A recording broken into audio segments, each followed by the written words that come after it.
A teenage girl stands at the gate, her future packed into a suitcase and her dreams stamped on a torn passport. One moment, she's headed to an elite art school on a full scholarship. The next, she's being humiliated by a gate agent who sees only the color of her skin. But what happens when the wrong girl is targeted, and her powerful father watches it all unfold from just a few rows away?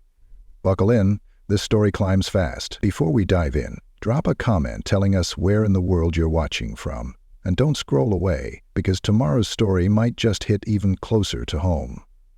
Mindy Baskin stood on her toes in front of the hallway mirror, pulling her curls into a high puff for the third time. She leaned closer, squinting at her reflection, then stepped back and smiled softly. Her eyes were still puffy from crying the night before, but she didn't care. It was her big day.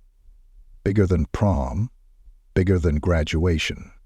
Bigger than anything she'd ever dared to imagine, and despite the pit in her stomach, she felt ready. From down the hall, her dad's voice echoed. "Mindy, we gotta hit the road, sweetheart. Flight check-in's in 2 hours." "I'm coming," she called back, grabbing her worn black sketchbook from the nightstand. The cover was frayed at the corners, the spine cracked and full of taped-in dreams. Every single page inside had helped win her the full-ride scholarship to l'École de Beau Visage in Paris. That sketchbook wasn't just her portfolio. It was her passport to something bigger. In the kitchen, Charles Baskin stood tall in a gray overcoat, sipping from a mug that read, "Best Dad, no debates." His salt and pepper beard was neatly trimmed, and his phone buzzed with back-to-back emails, all ignored for now. Today wasn't about boardrooms or quarterly projections. Today was about Mindy. She walked in with her suitcase, her carry-on, and that nervous bounce in her step he knew so well. "I checked everything twice," she said. "Passport, visa, confirmation number, even gum for the plane. I'm good, right?" Charles set his mug down and smiled with a kind of pride that filled a room. "You're better than good. You're unstoppable." She gave a tight little laugh and looked away. "Still feels unreal." "That's because it is," he said. "Real dreams feel like fiction until you walk straight into them." The car ride to the airport was quiet. Not awkward quiet, just full. Mindy stared out the window while the city passed by in quick flashes of neon, concrete, and sunrise. Every traffic light brought them closer to goodbye. Her stomach churned in slow waves. Charles reached over and squeezed her knee gently. "You sure about this? I mean, we can always call the dean and ask them to push your start date a semester. You're 17. You've got time." Mindy rolled her eyes. "Dad, don't start." He grinned. "Hey, just saying. You're still my baby. Doesn't matter how many scholarships or museums put your name up in lights." She looked over at him, his eyes hidden behind his signature aviators, but his love unmistakable. "I'm sure. Scared, but sure." "That's the right combo," he nodded. "If you weren't scared, I'd be worried." They arrived at Emerson International with 90 minutes to spare. The place buzzed like a living thing, kids running wild, families snapping selfies, flight numbers echoing overhead. Terminal 6 was their destination, and Skyjet Flight 303 to Paris was boarding in less than an hour. Mindy clutched her carry-on tight, her sketchbook tucked carefully inside. Every time she passed a security checkpoint or digital sign flashing departures, her heartbeat kicked up a notch. She wasn't just going somewhere, she was becoming someone. When they reached the Skyjet check-in counter, Charles leaned in and whispered, "You want me to walk you all the way to the gate?" Mindy nodded without thinking, then hesitated. "Unless you've got something at HQ." He smirked. "HQ will be just fine without me for one morning." They passed through security without issue. The TSA agent even complimented Mindy's backpack pins. But something in her posture changed as they neared the final gate. Her shoulders tensed. Her hand gripped Charles's arm. He noticed. "You okay?" Just nervous." Ahead, a uniformed woman stood at the boarding desk. mid-40s, stiff blonde bun, a navy blazer pressed within an inch of its life. Her name tag read L. Brooks. Mindy had seen that look before. Not the blazer or the bun. The eyes. The judgment. The too long glance at her braids. The barely there smirk. The kind that whispered, "You don't belong here," without saying a word. Charles didn't notice, not yet. The overhead announcement pinged to life. Skyjet Flight 303 to Paris is now boarding Group A. Mindy checked her boarding pass. Group B. They had a few minutes. Charles wrapped an arm around her shoulder. "Come here," he said softly. She turned into him, burying her face in his chest, inhaling the scent of cedar wood and peppermint. His arms closed around her like a shield. "You remember what I told you?" Mindy nodded against his shirt.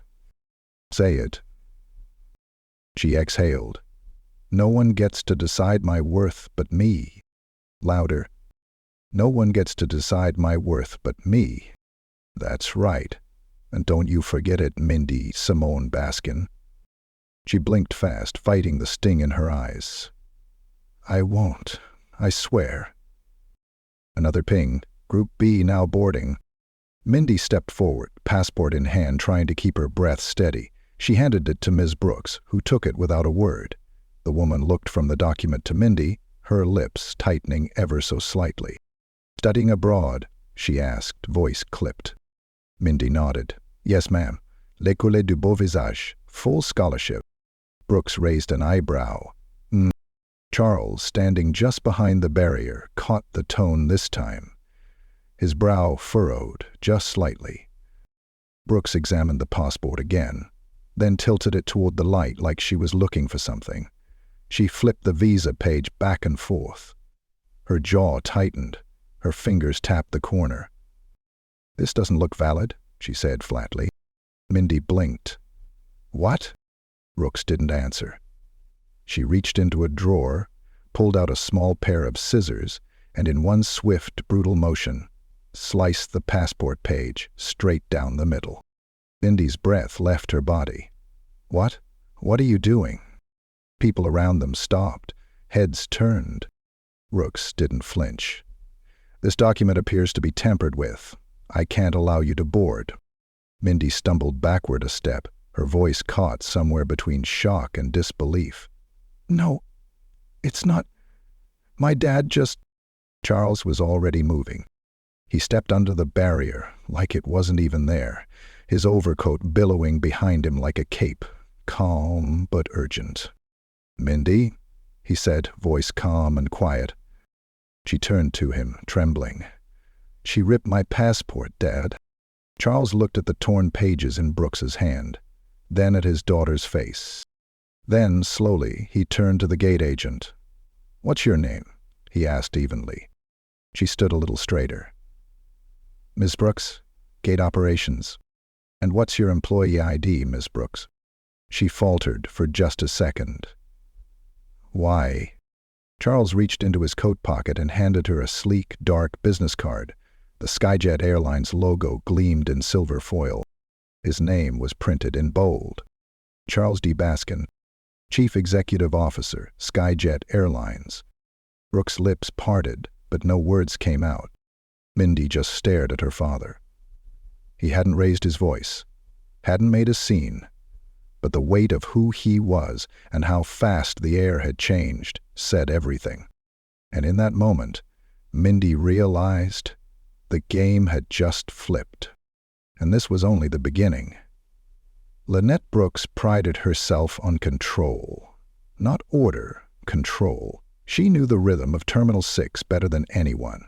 She could spot a forged boarding pass from 20 feet away, a fake service dog from the wrong kind of tail wag, and a traveler who didn't fit from the moment they stepped into her line. The badge on her blazer didn't hold much real power, but Lynette knew how to squeeze every ounce of authority out of it. She had already processed 4 families, 2 solo businessmen and a nervous honeymooning couple with matching T-shirts. Everything had been running smooth, unscheduled, predictable, until she saw her. The girl was young, too young to be traveling internationally alone. At least that's what Lynette told herself, though she knew that wasn't really the reason her stomach tightened when she spotted her. The girl had a certain posture, a presence, the way she stood next to her father, not behind him but beside him, like she belonged everywhere she went, like she expected the world to open its doors. Lynette didn't like that. She didn't like the high puff of curls pulled up like a crown, or the worn sketchbook poking out of her backpack like it was something important. And she especially didn't like the way the father looked at the girl, not with fear or correction, but pride. The name on the passport she was handed. Mindy Baskin. The birth date, the visa, the airline confirmation, everything looked in order. But Lynette had seen it before.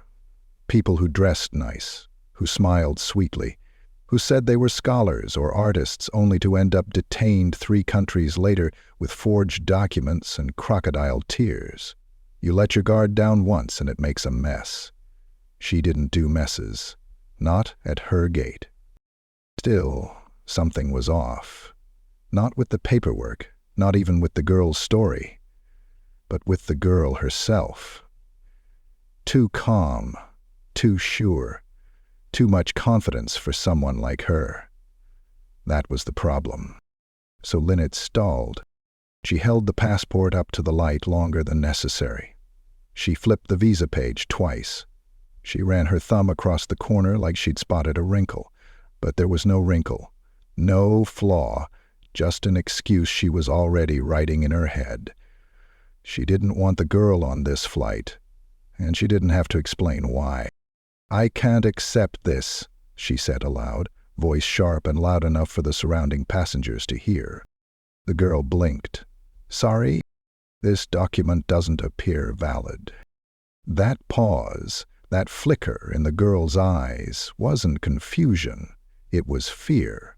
And Lynette knew she had her, the moment she'd waited for. The slip of power, the shift in balance. Without ceremony, she reached for the drawer. The scissors were right where they always were. Clean, precise. She pulled them out, and before the girl could protest, she sliced the page with a loud, satisfying rip that echoed louder than any boarding call. The girl's voice broke. "What? What are you doing?" Lynette raised her chin. "This is airline protocol. Tampered documents are to be removed from circulation. I'm following standard procedure." A lie, but one she'd said often enough it tasted like truth. She looked up and for the first time saw the man, the father.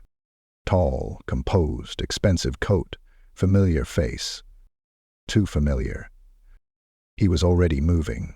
Not panicked, not rushing, just walking with purpose.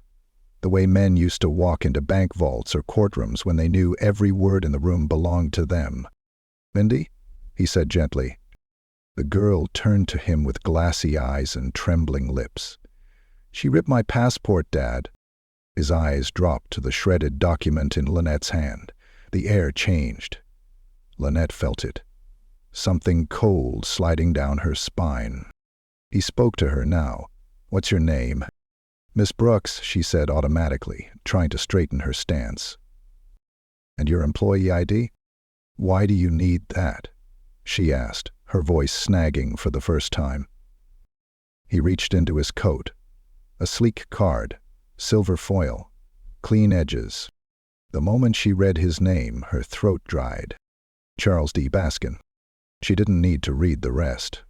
She'd seen the name on every quarterly memo, every annual report, every company-wide email that wasn't meant for people like her but came anyway. She knew exactly who he was. CEO of the entire airline. Her badge suddenly felt too small, her shoes too tight, her voice too loud and not loud enough all at once. "I wasn't aware," she started, but he cut her off with a look. Not anger, not outrage. Just disappointment. It was worse. He turned back to Mindy. "Are you okay?" "I'm trying to be," she said quietly. Charles nodded once, then looked toward the nearest agent who'd stopped mid-swipe of a boarding pass to watch the drama unfold. "Can you please page Supervisor Michelle Fields?" he said, calm but firm. "Tell her Charles Baskin is requesting her at Gate 14, immediately." The agent nodded and picked up the phone like it was burning her fingers. Lynette took a step back, her composure slipping with every breath. I didn't know who she was. I thought the visa was suspicious. I swear, He didn't even look at her. "You tore up a valid passport and humiliated my daughter in front of a crowd. You didn't ask questions, you made a decision. Now you get to stand by it." Passengers were watching now, some discreetly, others openly. A teenager a few feet away had already pulled out his phone and started recording. Lynette felt her face flush with heat. The moment was crumbling. She'd overplayed her hand. She knew it. Mindy stood still beside her father, one hand resting on her suitcase handle, the other still trembling ever so slightly. But she didn't cry. Not anymore. There was something harder in her eyes now. Supervisor Michelle Fields arrived 4 minutes later, breathless and sharp-eyed, heels clicking like gunshots across the polished tile. "Charles," she said, out of breath. "What happened?" "What happened?" He gestured toward Lynette. "Ask your gate agent." Lynette's voice cracked when she tried to speak. There was an issue with the girl's documents. I followed protocol. Did you verify the barcode in the system?" No, not yet. I was about to." "Did you scan the RFID chip in the passport?"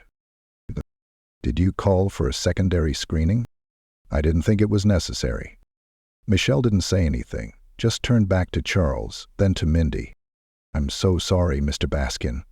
Miss Baskin. We'll fix this immediately." Charles nodded. "I trust you will."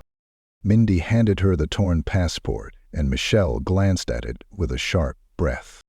"We'll reissue her boarding pass, and I'll personally escort her onto the flight." Mindy looked up. "Will I make it in time?" Michelle smiled. "You'll make it, and you'll fly first class." Lynette stood frozen, unable to speak, her voice swallowed by the static of the terminal around her. For the first time, it wasn't her gate anymore. And for the first time, she realized what it felt like to be powerless. Mindy sat quietly on the edge of the gate seating area while the rest of the terminal noise carried on around her like nothing had happened. The world hadn't stopped spinning. Planes still landed, announcements still buzzed overhead. A family of 5 laughed near the snack bar like no one's future had just been torn in two. Her hands rested on her knees, fingers laced tightly. She was trying to keep them still, but every few seconds one would twitch, just enough to betray what she felt inside. Her backpack sat upright beside her, the sketchbook peeking out from the top flap like it was watching her too, waiting for something to happen. Her torn passport was gone now, in the hands of someone else. Michelle Fields had taken it without hesitation and disappeared into the back corridors of the terminal with a promise, "I'll be right back." But Mindy had heard promises before. Not all of them held. Her father stood a few feet away, arms crossed, eyes fixed on the runway outside. He wasn't saying much, which wasn't unusual. Charles Baskin didn't need many words when silence could do the work better. But she could feel the tension in him. He wasn't pacing. He wasn't on his phone. He was simply still. And that was the most unsettling part. "Dad?" she said, her voice quieter than she intended. "Do you think Michelle'll fix it?" "Michelle?" He didn't look at her right away, just kept watching the planes. Then finally, "She knows what's at stake." Mindy nodded, then glanced back toward the gate where Lynette Brooks had once stood. The woman was gone now, vanished behind some employee door like a ghost retreating into the shadows. No one had said where she'd gone. No one had even looked for her, and yet her fingerprints were all over everything. Brooks glanced at Lynette, wondering if everything... "I saw it in her eyes," Mindy murmured. Charles turned to her slowly. Who? That woman. Brooks. She didn't see me as someone flying to school or a kid going on an adventure.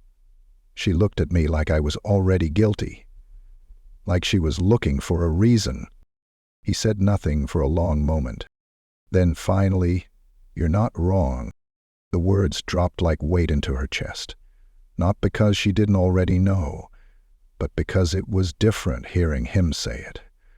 Her dad had always been the one to smooth things out, tell her that doors open if you keep knocking, that you kill stereotypes with success, that the world bends, eventually, if you stand tall and stay brilliant. But he couldn't fix this with brilliance. She looked down at her hands again. If you weren't the CEO, I'd still be sitting here without a passport. He didn't correct her. That said more than enough. For a while they sat there together, quietly unraveling. Mindy's shoulders slowly dropped. Her legs stopped bouncing. Charles's jaw unclenched. The whir of the terminal continued, but it all sounded far away. A little girl passed by holding a balloon. She waved at Mindy. Mindy forced a smile and waved back. Her voice caught in her throat, unspoken thoughts stacking one by one. She wasn't sure if she was more afraid of missing her flight or making it. Because now the whole thing felt different, heavier.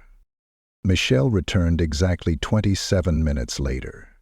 She was composed but brisk, one hand clutching a fresh Skyjet folder, the other wrapped around a new boarding pass like it was an apology. "I had them print a rush passport reissued document," she said, kneeling slightly so she was eye level with Mindy. "It's not a long-term fix, but it's fully legal and will get you through immigration. I'll have the consulate in Paris issue a permanent replacement within the week."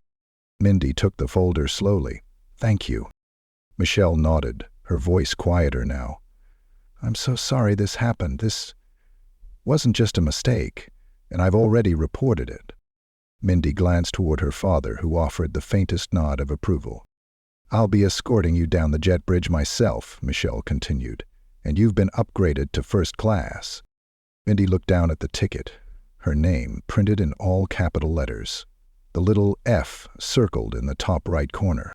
It looked like it belonged to someone else. Michelle stood, then offered her hand. "Ready?" Mindy hesitated, then stood up and straightened her shoulders. She adjusted her backpack. She looked up at her dad. He walked toward her, his hand resting gently on her shoulder. "Be brave," he said, "but never be silent." Mindy leaned in and hugged him, tighter than before. This hug didn't tremble. This one held. Over it lay a white felt cap. "I love you," she said. "I love you more." When she pulled back, his eyes weren't wet, but hers were, just a little. She turned and followed Michelle toward the jet bridge. Every step felt louder than the last. The gate area buzzed behind her. She could still feel eyes on her. Not cruel this time, just curious. Some people still whispered. A few looked away. A child waved again. Mindy didn't wave back this time. She walked with purpose, her chin up, her heart hammering in her chest like a drum, counting down to something unknown.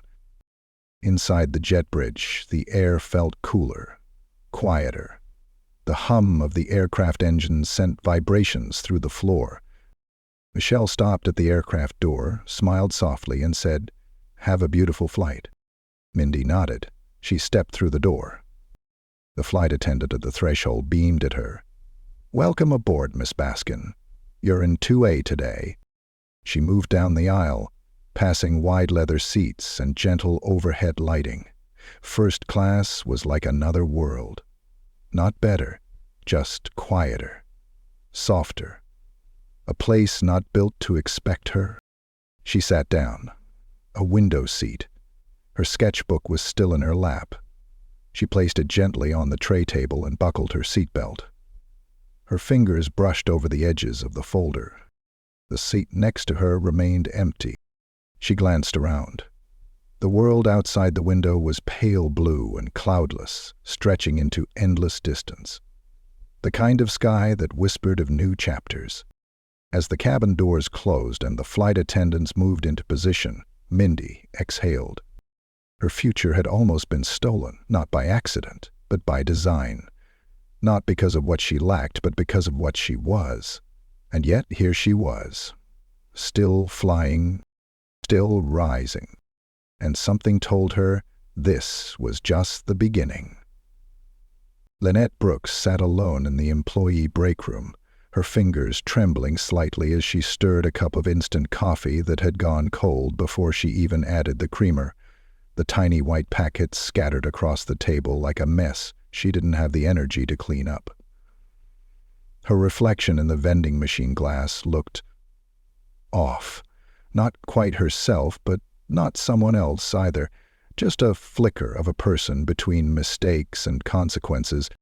She kept hearing the sound again. The rip. The clean, sharp sound of paper being torn, loud in the silence that followed. It had echoed through the gate like a gunshot, and then the hush. The eyes. So many people watching her, watching him, watching the girl. She hadn't realized who he was. She hadn't thought it mattered. But it did. The coffee tasted bitter. She drank it anyway. She told herself she didn't make decisions based on race. She told herself rules were rules, and if that passport had looked even a little suspicious, and it had, hadn't it? She was doing her job. She told herself all of that, over and over. But the image wouldn't leave her head. The girl's face. That moment of disbelief, betrayal, shock, all of it too familiar. Because even if Lynette had never experienced it herself, she'd seen it enough times. On the news, in videos, in courtrooms. But this time, she had caused it. There was no badge big enough to cover that truth. A knock came at the door. She jumped slightly, setting the coffee down too fast, splashing a bit on her sleeve. "Come in," she said, her voice trying to recover before her posture could. The door creaked open, and in walked Philip, the assistant manager on duty. He was younger than her by at least a decade, sharp suit, glasses that never seemed to stay up on his nose, and always that same hesitant energy, like he wasn't sure he was allowed to breathe too loudly. "Michelle wants to see you in conference room 2B, he said, not quite meeting her eyes. Lynette nodded slowly. "Right now?" "Yeah," she said, "immediately." He didn't linger, just closed the door gently and left her with her own heart pounding in her chest. She wiped her hands on a napkin, straightened her blazer, and walked out of the break room. The hallway felt narrower than usual. Doors she'd walked through 1,000 times suddenly seemed taller, darker. Her footsteps echoed off the tile in a way she hated. Conference room 2B had blinds drawn halfway, casting thick horizontal shadows across the table. Michelle sat at the end, her laptop open, a folder beside her, a bottle of water untouched. Lynette stepped inside. Michelle didn't ask her to sit. She began calmly, professionally. "I've just finished a call with legal and another with corporate HR. Charles has filed a formal incident report." Lynette swallowed. "I understand." Michelle looked at her directly. "Do you? Because I want to be sure we're having the same conversation here." Lynette opened her mouth to respond, but Michelle raised a hand. "I'm going to be clear. What happened today was unacceptable. Not because you mistook someone's documents for being suspicious, but because you acted decisively, destructively, without cause, without verification, without protocol. You cut a 17-year-old girl's passport in half in a public terminal with no evidence of wrongdoing. And whoever's wrong," Lynette's voice cracked. "It looked off. The lamination on the visa page, it had bubbles." Michelle stared. "So you destroyed it in front of her." "I thought I was doing the right thing." "No," Michelle said, not unkindly but firmly. "You thought you were doing your thing, and it cost that girl her dignity and nearly her opportunity. That's not just a lapse in judgment, Lynette. That's a lawsuit waiting to happen." Lynette dropped her gaze to the floor. "I didn't know who her father was. "That's not the point," Michelle said sharply. "It wouldn't have mattered if she was traveling alone, with no connections and a backpack full of dreams. You're not paid to decide who deserves to fly. You're paid to process people according to policy. You failed that spectacularly." The silence that followed was heavy. Michelle folded her hands. "You've been with Skyjet for 12 years. You've had commendations. You've led teams. But this could have ended a girl's future." Lynette's eyes burned. "Am I being fired?" Michelle didn't answer immediately. She looked at the file in front of her, then back up. "You're being placed on administrative leave effective immediately. Full internal review. Whether you return will depend on the outcome of that review and your cooperation." Lynette blinked. She'd expected it, and still it felt like being peeled open in front of a crowd. "I understand," she whispered. Michelle stood. "Leave your badge with Philip at the main desk. Security will walk you out." She didn't say anything else. Lynette nodded once and left. She walked the long hallway with her hands clenched into fists inside her sleeves. Every step felt heavier than the last. Every face she passed looked like it knew, even if they didn't. The truth was written all over her body. By the time she stepped out into the staff lot, her lungs ached. The sky was overcast now, gray light stretching wide over the tarmac like it knew what she'd done and had already turned its face away. She sat in her car for a long time before turning the key. Back inside the airport, Flight 303 had already taken off. Mindy was in the air, somewhere over the Atlantic, seat reclined, eyes closed, the hum of the engines louder than any apology could ever be. And far below, the woman who tried to clip her wings sat behind the wheel of a car, wondering for the first time in years if maybe she wasn't just enforcing the rules. Maybe she had become the weapon, and now she'd finally misfired. Somewhere high above the ocean, tucked into the velvet quiet of the aircraft cabin, Mindy Baskin sat perfectly still. She didn't sleep. She didn't sketch. She barely moved. The hum of the jet engines wrapped around her like a cocoon, a steady vibration that pulsed through her seat and into her spine. The flight attendant had offered her champagne when the plane reached cruising altitude. Mindy had politely declined. Not because she was underage. They'd probably have poured it anyway, with her being seated in first class and her last name carrying a sudden, strange weight, but because her throat still felt tight, like a bruise you couldn't see. She stared out the window, not at the clouds, but through them, to somewhere far beyond. Her reflection stared back at her faintly in the glass. Tired eyes, full lips pressed into a line, curls frizzed slightly at the edges from the dry cabin air. It was all still real. She was flying to Paris, to a new life, to the dream she'd built, sketch by sketch, week by week, rejection letter by acceptance email. But it wasn't the same dream anymore. The version of herself that had woken up that morning, excited, anxious, nervous in the good kind of way, wasn't the same girl sitting in this soft leather seat, miles above everything familiar. That version of Mindy had believed that hard work and talent were enough. That if you dotted every I, printed every form, smiled through every minor slight, things would just work out. That version didn't survive the gate. She didn't know what had hurt more, the rip of the passport or the feeling that no one around her had been surprised. Some had gasped, others had looked away, but no one had seemed shocked that a young black girl, calm, respectful, obviously prepared, was treated like a threat before she could even get her foot off the ground. And what if her dad hadn't been there? The thought kept circling like a hawk over prey. What if Charles D. Baskin hadn't walked up when he did?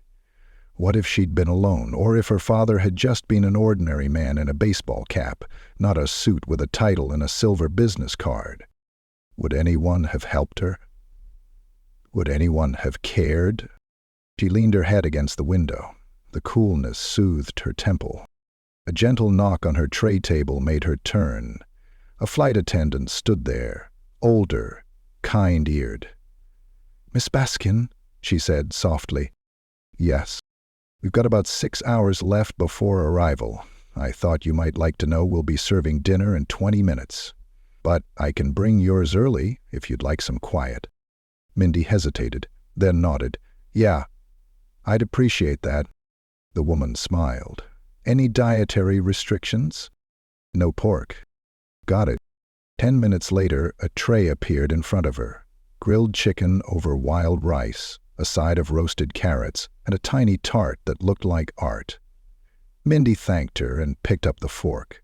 She wasn't hungry, not really, but her body needed something. Food, sleep, peace. She didn't know which would come first, or if any of them would come at all. She ate slowly. Across the aisle, a middle-aged couple whispered to one another behind their glasses of wine, their eyes occasionally drifting toward her. She felt their glances like heat. She wasn't imagining it. She'd grown used to it over the years, the low buzz of curiosity, the careful double takes, the "how did she end up here" stares. First class was a different kind of fishbowl. Her phone was on airplane mode, but even that didn't stop her fingers from reaching for it instinctively, like muscle memory. No new messages, of course, no updates. But she opened her camera roll and flipped to the picture she'd taken in the driveway that morning. Her and her dad standing by the trunk of the car, his arm draped around her shoulder, both of them grinning. She was holding her sketchbook like it was a trophy. She stared at that image longer than she meant to. Mindy closed the app and set the phone down. But there were still so many things she hadn't allowed herself to feel. Rage, shame, relief, even pride. They were all crashing inside her at once, like waves with no rhythm. She wanted to cry, but the tears wouldn't come. She wanted to scream, but the quiet around her demanded stillness. Instead, she pulled the tray table back, unzipped her backpack, and carefully pulled out her sketchbook.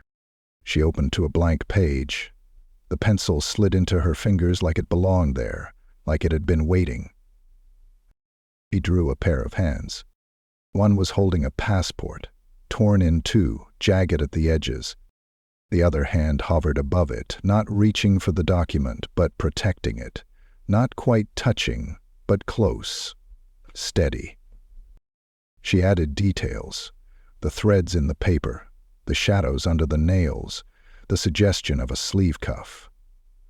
She didn't sign it. Not yet. Drawing had always been the only place she could tell the truth without interruption. When she sketched, the world got quiet enough for her to speak clearly. And this drawing wasn't for anyone else. This was just for her. Across the aisle, the couple had stopped whispering.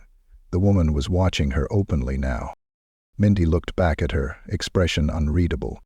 The woman smiled tightly and offered a small wave. Mindy gave the faintest nod and returned to her sketch. No one had to understand it. Not now. She finished the hands and started on a third, smaller, clenched in a fist, pressing a corner of the ripped passport back into place. She didn't know what the picture meant yet, or how it would end. But she kept drawing, and drawing, until finally, for the first time since the incident, she felt something that had been missing since the gate. She felt powerful again. The jet touched down at Charles de Gaulle Airport with a whisper and a slight jolt, like the world gently reminding everyone on board they'd returned to solid ground. Mindy Baskin had barely spoken a word since descending through the clouds. The landing gear screeched against the tarmac, and she braced herself, not for impact, but for arrival. She should have felt excited. She should have felt triumphant. But instead, she felt watched. Not by the other passengers this time, not even by the ghosts of Lynette Brooks's scissors, but by something else. The invisible weight of eyes and expectations, of being seen only when it was too late.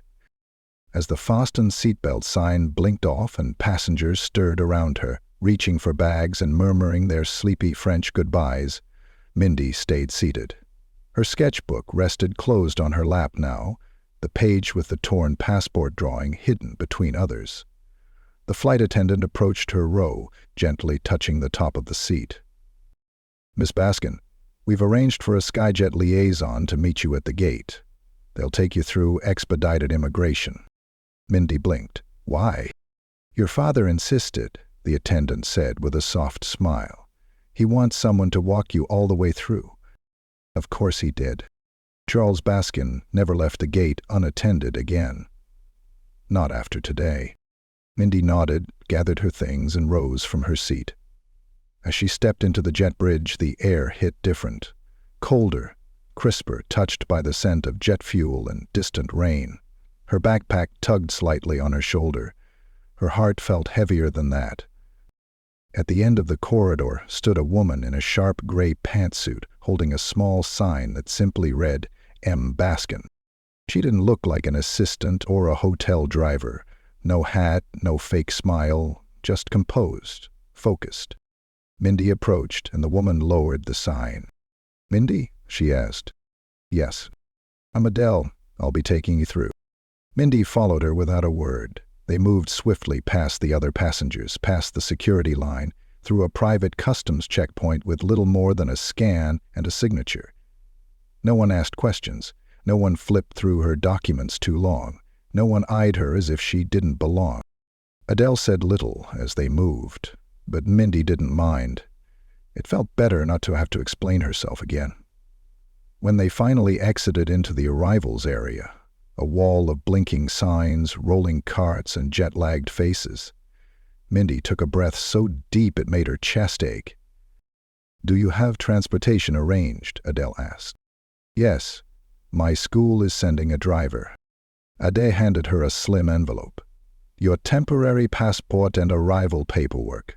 Keep it with you until the consulate replaces your original. And this," she extended a card, "my number, just in case." Mindy looked up at her for the first time. "Did they tell you what happened?" Adele didn't answer at first. She tucked a strand of dark hair behind her ear and shifted her weight slightly. "I was briefed," she said. "What happened to you shouldn't have happened to anyone." Mindy nodded once. She wasn't sure what she wanted to hear. Maybe nothing. She spotted the black car from the school waiting at the curb, her name stenciled onto a white card in the window. The driver, a middle-aged man in a flat cap, gave her a polite nod through the glass. As Mindy turned to leave, Adele touched her arm lightly. "You should know," she said. "There are people in the company who are pushing for accountability." Quietly, but seriously. Mindy raised an eyebrow. "Like who?" "Like the ones who see what others try to ignore." Mindy tilted her head, unsure whether to be suspicious or hopeful. "I don't need quiet," she said. "I need permanent." Adele gave a small, almost imperceptible smile. "Then make noise." Mindy slid into the car. The driver took her luggage and offered her a chilled bottle of water. As the doors shut and the engine purred to life, the terminal shrank in the rearview mirror. She let her forehead rest against the window again, watching the buildings pass like blurs of possibility. She should have felt like she'd made it. But the truth was, she still felt like she was arriving at something she hadn't yet named. Back in the States, the buzz had already started. The airport footage. Someone had posted it, of course. Blurry but clear enough. The sound of the passport ripping, the way Lynette's hand didn't hesitate, and then the man stepping forward. Charles Baskin, in full view, calmly handing over his business card. The clip went viral before the plane ever landed. Think pieces started circulating by evening. When black excellence isn't enough, what would have happened if she was alone? The gatekeeping you can't see until it's ripped in your face. Charles Baskin didn't make a public statement. Not yet. He didn't tweet. He didn't post. He didn't appear on any morning talk shows, even though his assistants fielded requests from every network by the hour. But he was watching. In his office, overlooking the city, Charles stood in front of his window with his phone in his hand, watching the clip loop for the 12th time. Not because he needed a reminder, but because he needed a strategy. There was a folder on his desk. HR statements, internal emails, legal advice. But what mattered more to him wasn't in writing. It was in his daughter's eyes, the same ones he'd watched flicker when that woman tore her future in half. The ones that had stayed calm, dignified, steady, but behind them, a fire. He'd seen it, and now he couldn't unsee it. A knock at the door broke the quiet. It was his assistant, Alana. "She's landed," she said. "Landed safely. Escorted through customs. En route to the academy now." Charles nodded once. "Thank you." Alana hesitated. "Also, I think you should see this." She set a tablet down on his desk, open to a social media post. Not news, not commentary. It was a drawing. The sketch. 3 hands, one clutching a torn passport, one reaching to protect, one pushing the pieces back together. It was signed, Miss Baskin. Charles's throat tightened. His daughter wasn't waiting for justice. She was already creating her own. The gates of the academy swung open like the cover of a book waiting to be read. Mindy sat in the back seat of the car, sketchbook cradled in her arms like a living thing. It hadn't left her grip since the plane touched down. As the driver eased through the long, winding driveway lined with trees, she leaned slightly forward, catching glimpses of the buildings through the branches. Old, elegant, covered in ivy and stories. The campus felt like a painting. Quiet courtyards, stone benches dusted in leaves, archways casting long shadows on cobbled paths. It was beautiful. Maybe too beautiful. Over Isaac's shoulder came the notion that he was seldom alone. Indeed, he seldom ever went alone. She felt out of place, like a smudge in a landscape drawing. The driver parked and opened her door. She stepped out, her boots crunching softly on gravel. A young woman with a thick French accent greeted her at the entrance. "Mademoiselle Baskin? Welcome to l'École du Beau Visage." Mindy nodded, offering a polite smile. "Thank you." "This way, please." Inside the main hall, sunlight filtered through stained glass windows, casting pools of color onto the marble floors. Students passed by with sketch pads and canvases under their arms, dressed in layers of confidence and thrift store fashion. Mindy noticed how none of them looked at her twice. Not with hostility, not with suspicion, just not at all. For the first time in hours, she felt invisible. Part of her liked that. Part of her didn't. The woman led her to an ornate wooden door with a small brass plaque. Director Elise Monet. A name she had read on every scholarship letter, every welcome email. It felt strange to be standing in front of it now. "She's expecting you," the woman said, then disappeared into the hallway without another word. Mindy took a breath, then knocked gently. "Entrez," came the voice. She stepped inside. The office was warm, filled with sunlight and the faint scent of oil paints and old books. Tall bookshelves lined the walls. A bust of Rodin's Thinker sat on a pedestal near the window. Behind a large desk covered in paint-splattered portfolios sat a woman with silver-streaked curls and sharp eyes. Elise Monet. She stood to greet Mindy, extending both hands. "Ah, la jeune artiste," she said, smiling. Come in. Sit, please." Mindy took the seat across from her, setting her sketchbook on her lap. "I heard your journey was complicated," Elise said carefully. Mindy gave a small nod. "You could say that." Elise leaned forward. "I saw the video, and the drawing, the one with the 3 hands. It made me stop breathing for a moment." Mindy looked down. "I didn't know it would go viral. I hope you don't regret that it did." "I don't. I just didn't plan it." Elise studied her for a long moment. Some of the best art isn't planned, it just shows up. Like truth in a storm. Mindy didn't respond. Her fingers tapped the edge of her sketchbook softly. I wanted to speak with you before orientation, Elise continued. Not because of what happened, but because of who you are, and what this place might try to make of you. Repeated. Mindy furrowed her brows slightly. What do you mean? Elise stood and walked to the tall window, hands clasped behind her back. This academy has a legacy, she said. It prides itself on tradition, technique, excellence. But legacy can be a heavy curtain. Sometimes it covers up the parts we don't want seen. She turned around.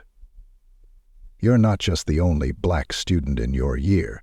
You're the first black student to win the full merit scholarship in over 20 years. Mindy's breath caught. I don't say that to burden you, Elise said, more gently now. I say it because I want you to walk in here with your eyes open. The way you draw, it shakes people. Your work doesn't ask permission. It tells the truth. Mindy swallowed. That's all I've ever wanted to do. Then do it here, loudly, and without apology. Elise walked back to the desk and slid a folder across the surface. Your class schedule, studio assignments, housing details. You'll be in the North Wing, room 3C. Your roommate's name is Ava. She's already moved in. Mindy took the folder, her heart thudding a little faster now. And Mindy, Elise said, just as she stood to leave, if anyone tries to tell you who you are or where you don't belong, don't tear them down. Make them uncomfortable with your presence.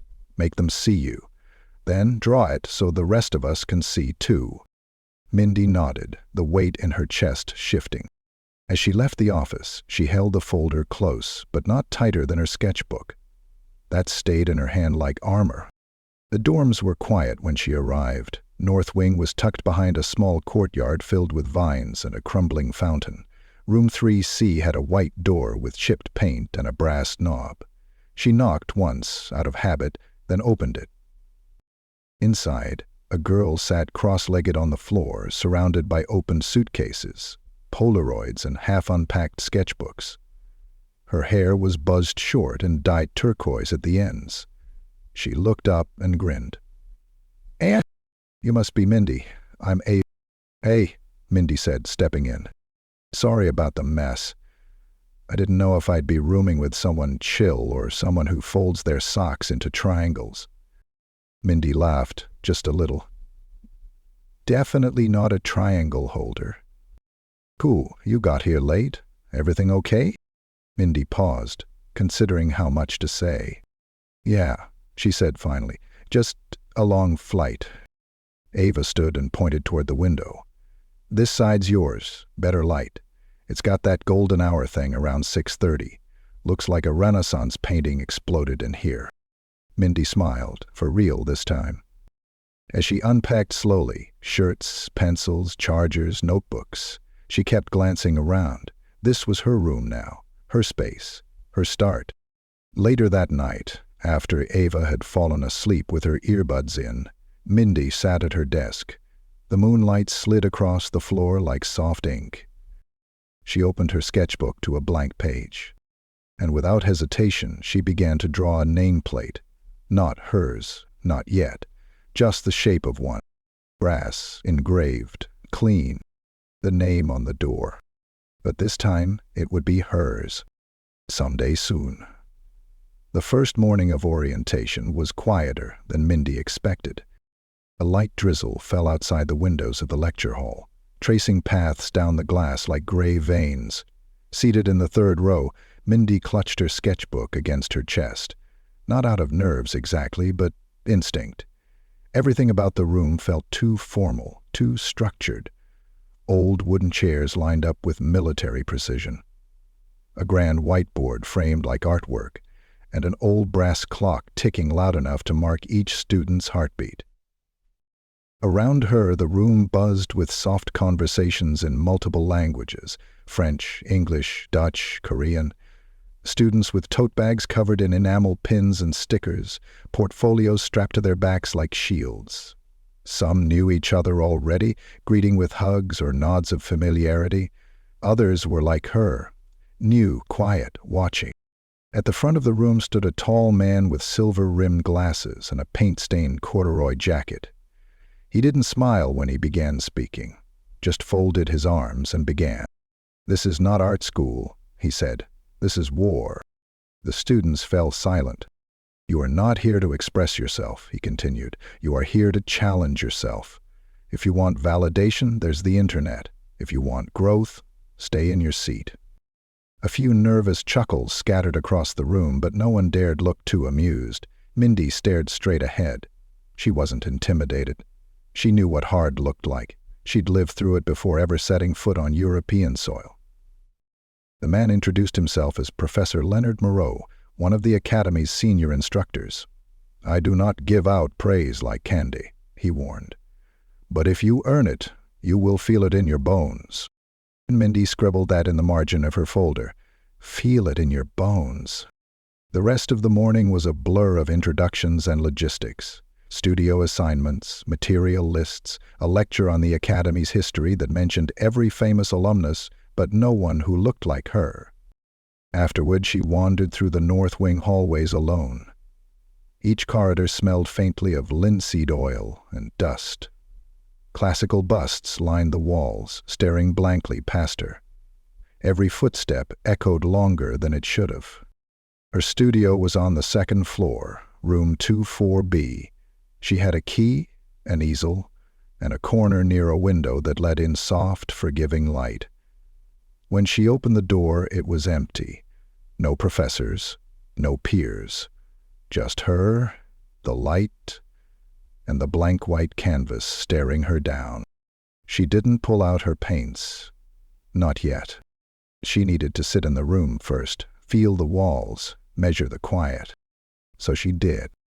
She sat cross-legged on the wooden floor, sketchbook open on her lap, pencil between her fingers like a conductor's baton, and for the first time since the flight she breathed, without clenching anything.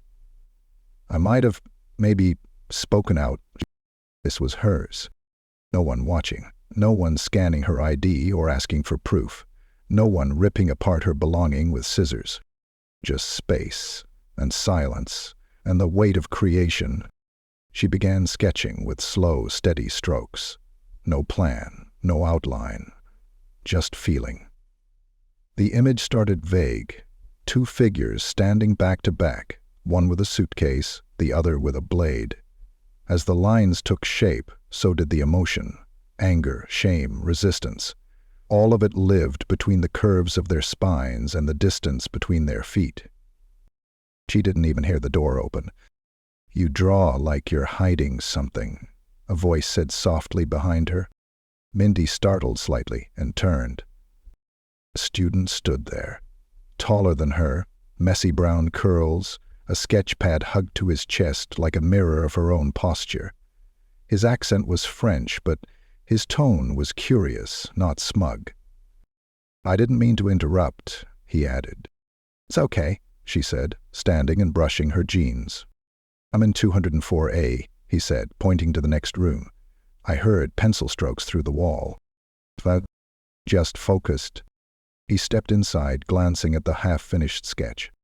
"That's strong," he said. "You draw tension well." Mindy gave a small nod. "Thanks. I'm Thayer," he offered. "Mindy." He paused, studying her a moment. "You're the one from the video, aren't you?" The question hung in the air. Mindy stiffened. "Yeah. I saw your drawing too," he said. "The hands. It was everywhere. It's what made me stop posting for a week." She didn't know what that meant, or if it was meant to impress her, but something about the way he said it, quiet, not performative, made her believe he wasn't trying to collect points. He glanced around the room. "This studio's better than mine. I think they gave me this one because of the window," she said. "Or because they already know you're going to mess things up," he said, smiling. "In the good way." Mindy smirked. "I've heard worse." Theo stepped back toward the door. Well, if you ever want to compare notes, I'm next door. I talk less when I draw. She raised an eyebrow. That'd be nice. He left, and the room fell quiet again. But it wasn't the same silence. There was a shift now, not in volume, but in weight, like someone had opened a window somewhere and let air in. She returned to her drawing, but her lines changed, less guarded, more curious. By the time the sun began dipping past the window ledge, casting long golden beams across the floor, the sketch had transformed again. The two figures had turned toward each other. Between them now, not a weapon, not a suitcase, but a mirror. Cracked, but not broken. She sat back and stared at it. This wasn't just about Lynette Brooks anymore, or the gate, or even the torn passport. This was about what comes after. About building, not just resisting. Mindy closed the sketchbook gently and set it on the windowsill. She stood, stretched, and walked toward the canvas in the corner. It was time to start something real. She picked up a brush. No erases this time. Back in the States, the ripple had turned into a wave. Skyjet Airlines found itself trending for all the wrong reasons. Headlines screamed across screens. Airline CEO's daughter targeted by gate agent. Torn passport, torn trust. When black youth carry proof and still aren't believed. Talk shows debated it. Podcasts unpacked it. And the sketch, made its rounds through news segments, art blogs, and Instagram reels, always shared with a mix of outrage and admiration. The gate was always sure that the name would match. Mindy's drawing had become more than art. It was evidence. And while she painted in silence, thousands of miles away, the noise grew louder. In a downtown office with brushed concrete floors and glass doors that didn't quite muffle voices, Charles Baskin sat across from his board of directors. He wore no tie. His blazer was open. His eyes steady, unreadable. Scanned the long walnut table as he waited for someone to say what they were all thinking. It was Hank Rizzo, VP of Global Operations, who finally broke the silence. Charles, this isn't going away. Charles leaned back. It shouldn't. A few eyebrows twitched. Do you know how many cancellations we've processed this week? Hank continued. People are angry. People are calling for resignations. Good, Charles replied. Good? Hank frowned. We need damage control. A PR campaign, something. Charles didn't flinch. What we need is accountability and change, not a slogan with soft lighting and string music. Another exec, Brenda from legal, cleared her throat. We've placed Lynette Brooks on extended leave pending review. But if you want to terminate... I don't want a scapegoat, Charles said. I want policy rewritten. I want training reform. And I want every person on our front line to understand that no badge justifies the abuse of authority. There was a pause. Someone shifted in their seat. She made your daughter a target, another voice offered quietly. This could have ended worse. Charles's voice hardened. Exactly. And if it happened to my daughter, with resources, visibility, support, what's happening to the ones who don't have those things? The room quieted. Charles leaned forward, placing both hands on the table. This isn't about one girl, he said. It's about every gate agent who forgets that a traveler is a person. It's about who we believe without question and who we challenge without reason. He stood. I'm not protecting the brand. I'm rebuilding the values. No one interrupted as he left the room. Meanwhile, across the Atlantic, Mindy wiped her paint-streaked fingers on a rag and stepped back to examine the canvas she'd been working on all week. Her studio smelled like turpentine paper and something warmer. Effort. The piece was still raw. The outlines hadn't been fully filled. The colors were layered but not blended. It was a self-portrait, but not traditional. In the painting, she stood in a hallway, surrounded by doorways, some open, some shut, one completely off its hinges, and in her hand, instead of a passport, she held a brush, not poised, dripping. The hallway was made of paper, every wall, every surface, passports, visa forms, boarding passes, ripped and rewritten. Her expression wasn't anger, it was clarity. Ava walked in just then, clutching a small coffee and humming some song Mindy didn't recognize. "Whoa," she said when she saw the painting. Mindy glanced over her shoulder. "You finished this for class?" "No," Mindy said. "This one's not for class." Ava walked closer, head tilted. "It's heavy, but also kind of hopeful, like the paper could fall down any second." Mindy smiled softly.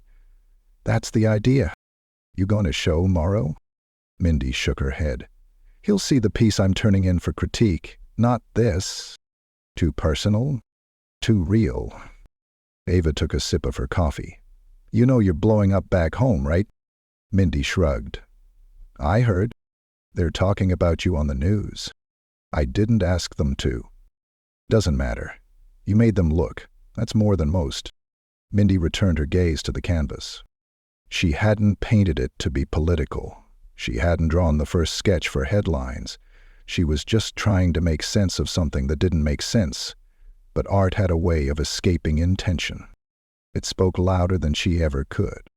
Later that night, in the quiet of the dorm room, while Ava scrolled TikTok with earbuds in, Mindy checked her phone for the first time in hours. Dozens of messages. Some from strangers. Some from distant family. A few from people she barely knew, now suddenly proud of her, or always knew she'd make it big. But one message stood out. It was from her dad. "You were always more than what they saw. But now the world gets to see it too. Keep building, ma'am. Dad." She stared at the message for a long time, then tapped her camera, took a photo of the unfinished canvas in her studio, and sent it back to him with no caption. She didn't need to explain. The image said enough. That night she lay in bed staring at the ceiling, the sounds of Paris moving softly beyond her window, a siren in the distance, laughter 2 floors down. Somewhere nearby, a train humming along the tracks like a steady heart. She let the rhythm carry her. She didn't dream of the gate anymore. She dreamed of doorways. Some closed, but more of them open. The sharp scent of charcoal and linseed oil floated through the studio as Mindy stood before her canvas, her hands already stained with black and ochre. The room was still but charged, the kind of stillness that buzzed just beneath the skin. Her classmates were arranged in a semicircle, sketch pads open, brushes poised, all facing forward. In front of them sat Professor Leonard Moreau, his eyes trained not on the work before him, but on the artist who had made it. "This is unexpected," he said finally, tapping a knuckle to his chin. Mindy said nothing. She didn't flinch. She had painted truth, and truth didn't always smile. Behind her on the easel, the completed canvas revealed a young black girl standing tall amid a collapsed airport terminal. Around her, the world swirled in chaos. Torn paper, blurred faces, suits holding briefcases but looking away. But she remained steady, centered, one hand holding a paintbrush and the other outstretched, not begging, not defending, simply existing, with presence.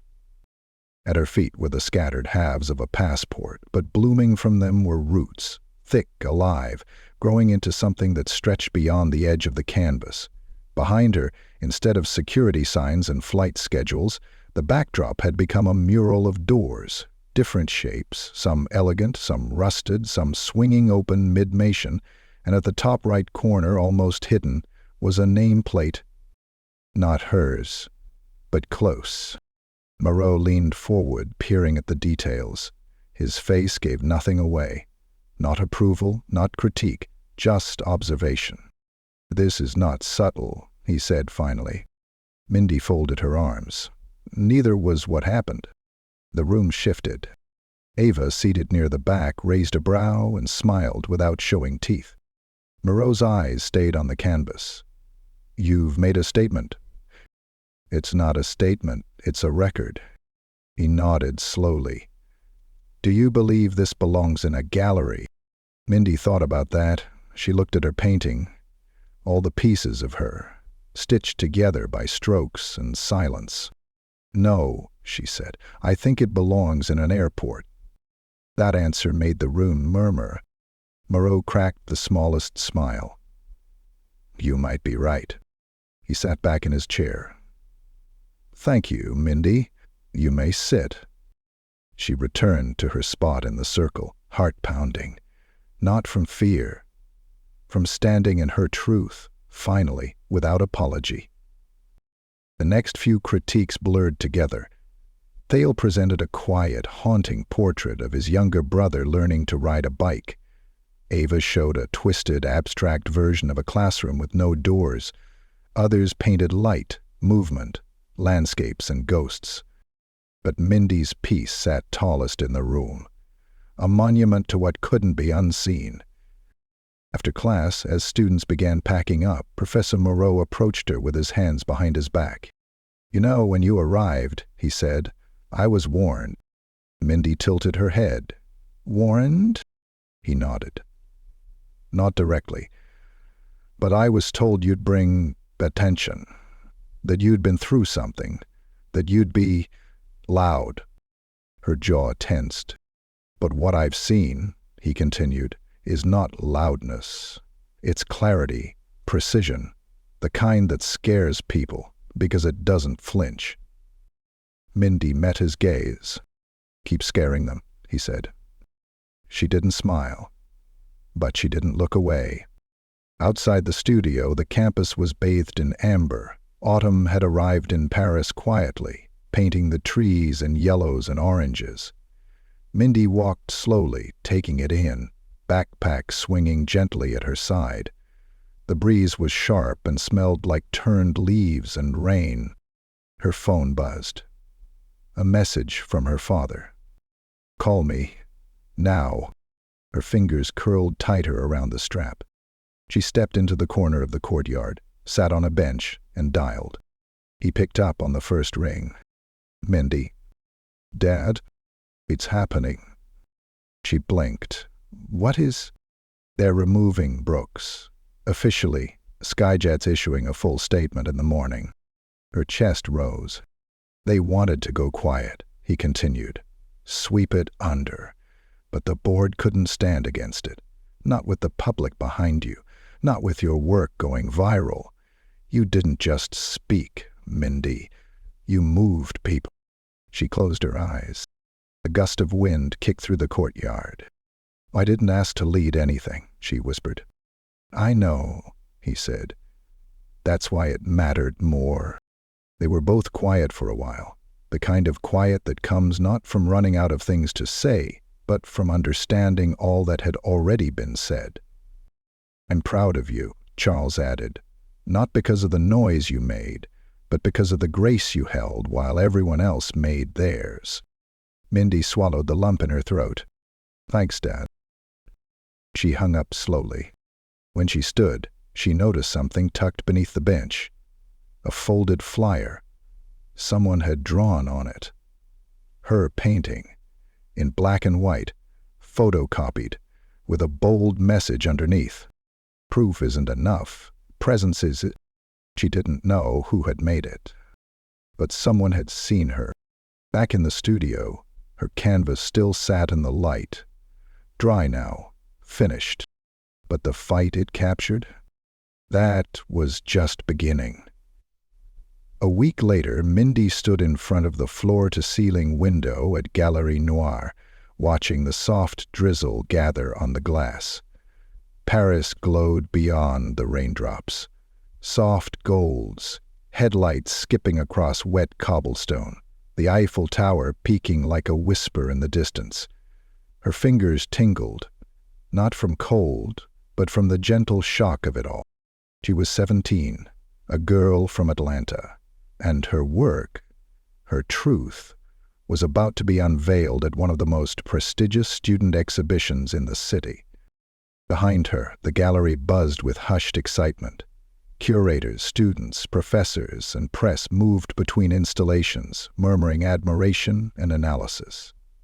Some of the pieces were abstract, others surreal, but each bore the trembling fingerprints of young creators trying to make sense of a world far bigger than them. Mindy's piece, Gate//Way, was framed in the center of the main gallery wall. A spotlight washed across it, highlighting every brushstroke, every smudge, every decision. It wasn't just a painting anymore. It was a portal. Guests stood in front of it, pausing longer than they had for anything else. Some whispered. Some simply stared. A few dabbed their eyes. Mindy didn't hover by it. She didn't need to explain it anymore. That part of her journey had passed.